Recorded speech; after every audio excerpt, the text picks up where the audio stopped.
ایک پہلو ایسا ہے جس کے حوالے سے حضور کی عظمت ہماری سمجھ میں آئے گی.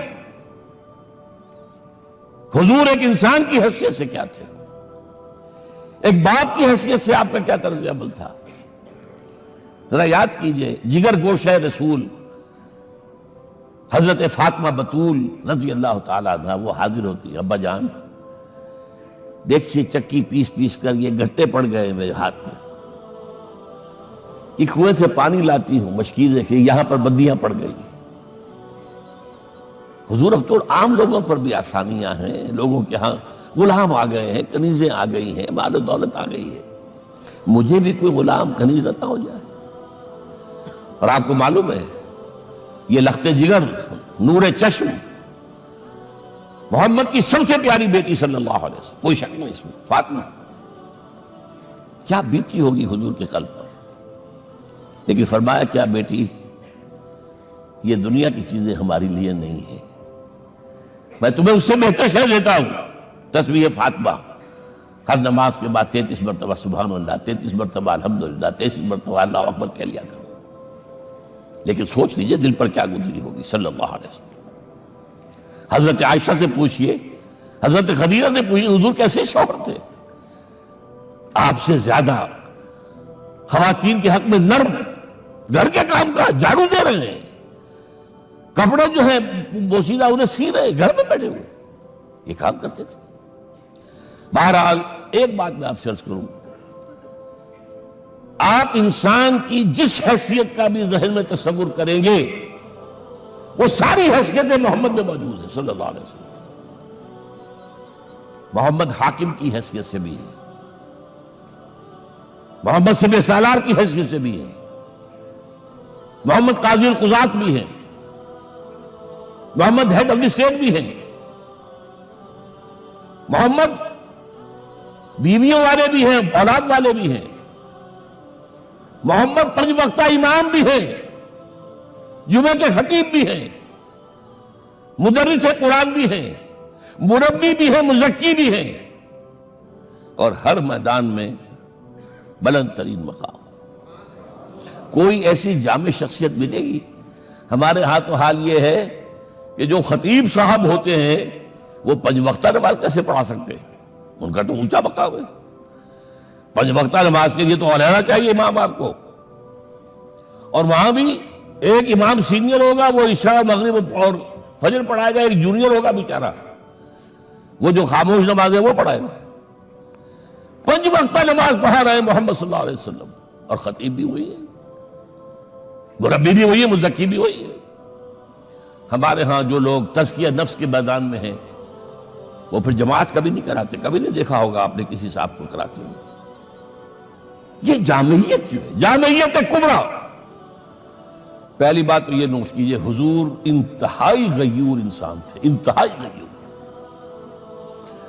یہ کہا جاتا ہے کہ اگر حضور گھوڑے اس میں سوار ہوتے تھے اونٹ پر اور آپ کا کوڑا نیچے گر گیا تو آپ یہ کسی سے نہیں کہتے تھے کہ ذرا یہ میرا کوڑا مجھے پکڑا دینا، یہ بھی گوارا نہیں تھا. آپ اونٹ بٹھا کر نیچے اتر کر اپنا کوڑا خود اٹھاتے تھے. کسی سے اپنے ذاتی کام کے لیے کوئی مدد مانگنا امکان ہی نہیں. بلکہ ایک واقعہ تو وہ ہے جب بھی میں تذکرہ کرتا ہوں میری آنکھوں میں آنسو آ جاتے ہیں. یہ ہجرت کے وقت کا واقعہ ہے.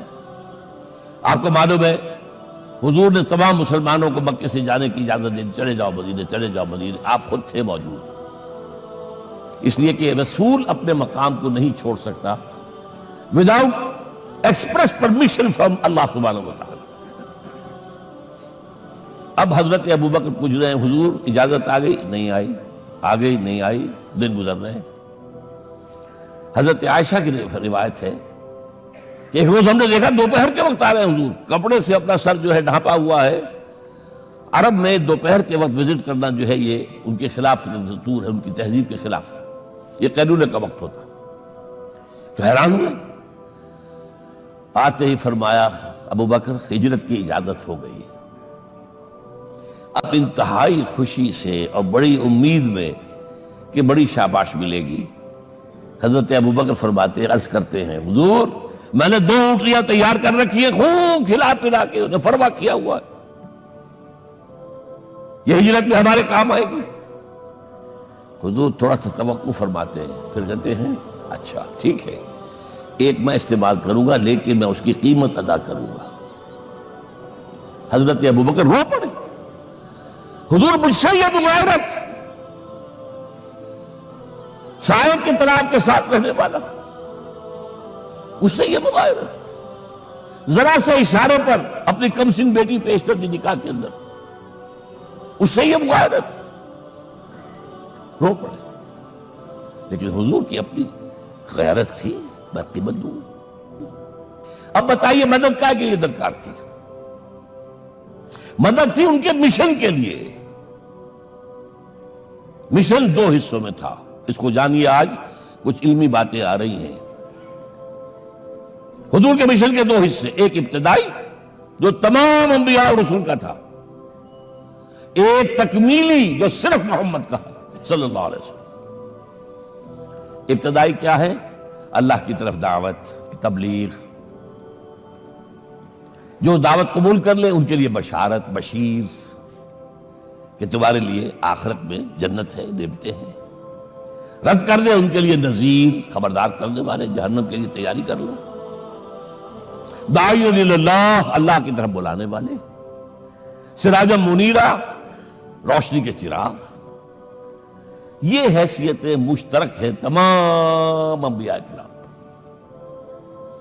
تمام انبیاء بشیر بھی تھے، نذیر بھی تھے، داعی بھی تھے، سراج منیر بھی تھے، اگرچہ ان تمام حیثیتوں میں بھی حضور کا سب سے اونچا مقام علیحدہ نمایاں ہے، لیکن حیثیتیں بنیادی طور پر مشترک ہیں۔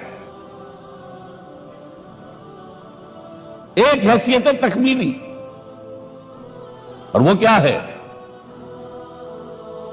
اے نبی، جو دین آپ کو دیا گیا ہے صرف تبلیغ نہیں، صرف تعلیم نہیں،